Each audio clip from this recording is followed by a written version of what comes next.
Welcome back to Chapter Deep Dives, where I take you through my thoughts and writing process for my fic, SheZow the Reboot. I'm not going to start with a summary this time because honestly it felt unnecessary. I wanted to start an audio series here on YouTube for those who didn't want to read my fic, but honestly it is proving to be a lot more work than I signed up for and nowhere near as fun as these deep dives. So I will finish off the first chapter, but I don't think I'll be doing any more of them. So either read chapter 2 first or just mute the videos if you still want to look at the art. Anyways, let's get into it. This chapter is the only one I've written so far that has a plot I completely made up without any influence from the series. There are a few inspired scenes, mainly the opening one, but that's about it. This chapter was very important, though, because it addresses something that was a little bit of a problem in the first one. Maz! Our boy isn't in on the secret yet. I'm gonna go on a tangent here. I hate the way Maz found out in the original series. I mean, first of all, it makes no sense for Kelly to refuse to tell him how to change back while they are eating dinner with their family. Talk about endangering your brother's identity to be petty, Kelly. The only thing I like about that scene is that Maz finds out on his own, showing that he can be intelligent in his own right.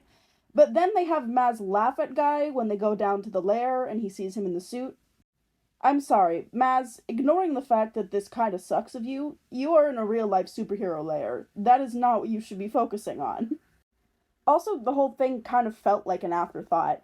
It's like the writers realized that their pilot episode was already over, but they forgot to get the best friend in on the secret, so they cut some stuff down and shoehorned in the final scene so that they could move on.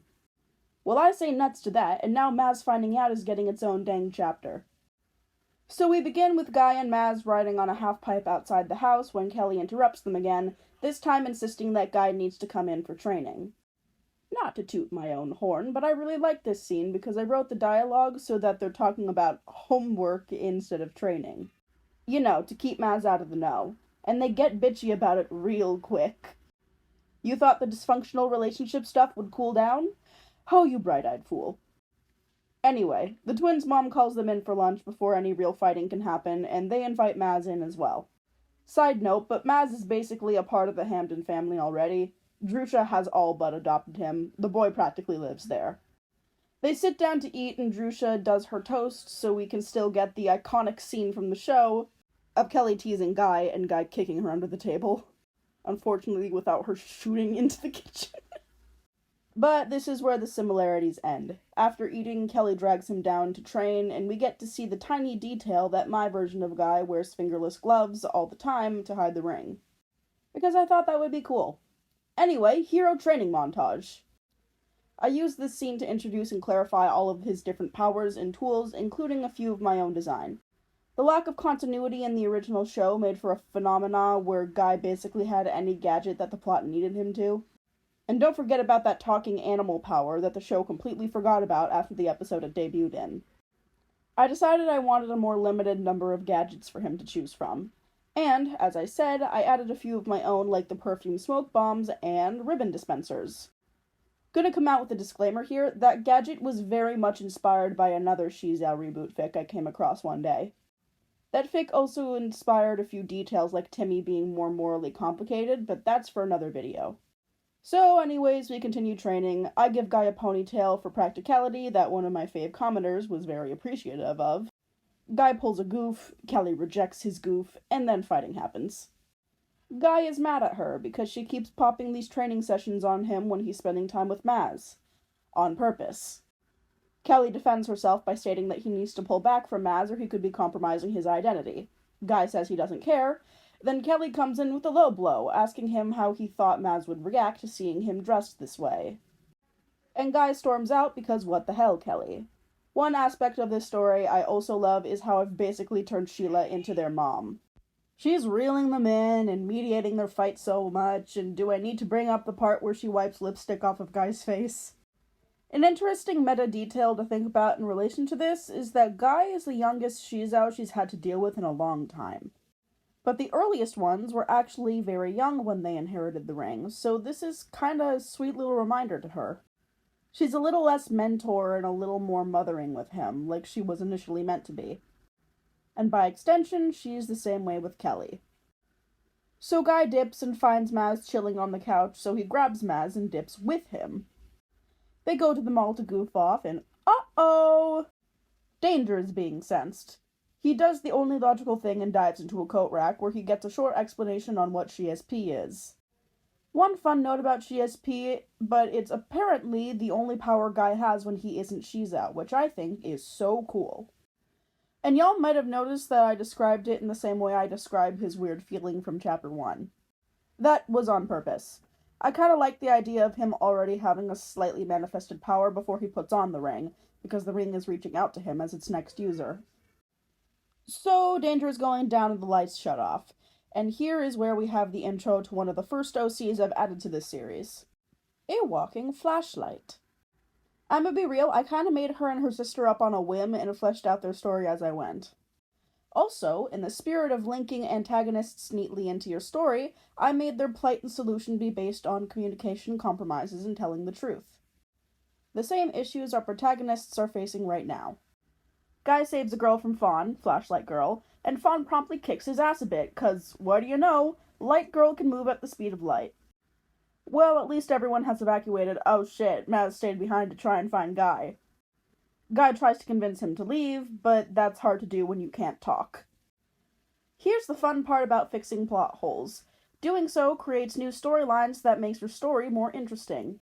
The reason we hate plot holes so much is because usually fixing them will create a more interesting idea than just ignoring the mistake. And one of my favorite ones to work around was the little detail that Guy very much does not sound like a girl. And his solution to that? Don't talk on the job. Which creates the very cool dynamic between Guy and Maz in this episode, where Guy can't talk to him to tell him to get to safety, so instead he brings him along. This detail is also made for some very fun nonverbal communication, and was just so interesting. Especially because it heightens one tiny detail. Even when Maz doesn't know he's talking to Guy, he still understands him so well, without any voice or other method like sign language to communicate with. And honestly, another thing I love is just having the opportunity to have Maz interact with SheZow before he knows it's Guy. The fact that they have so much chemistry, even when Maz thinks he's with a stranger. They also work together so well. There are so many opportunities that show what a great team the two of them are, figuring stuff out, problem solving, and especially talking to Maeve. My readers especially liked Maeve, probably because she's cute. Fawn and Maeve don't have the most interesting of backstories, but their concept and dynamic I was really proud of. I mean, physically, these two are completely incompatible, but they love each other so much that they find a way anyway because they're emotionally compatible. Now, I don't know if that's a good metaphor for real life, but my point mostly lies in the fact that Fawn is willing to go to any length to support her sister.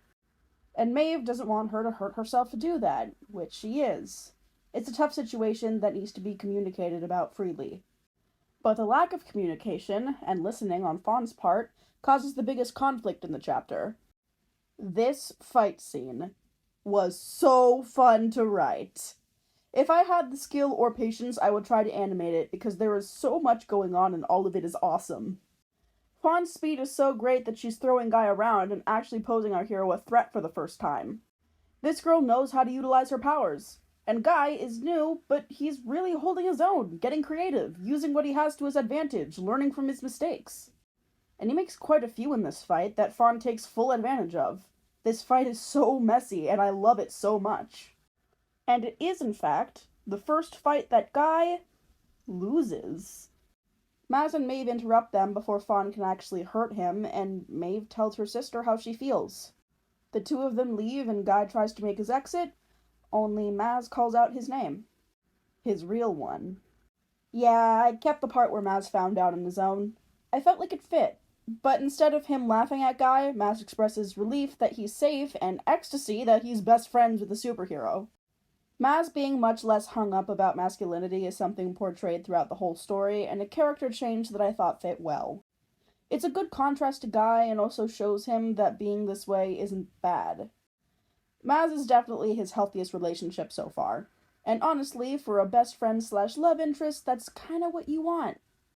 At least if you're trying to promote their relationship as a good one. So, Kelly admits that she was wrong about Maz, Guy admits that Kelly was right about him having to train, And Maz is in on the secret, and in a much better way, in my opinion, than it was done in the show. Thank you for joining me for this chapter deep dive. Goodbye.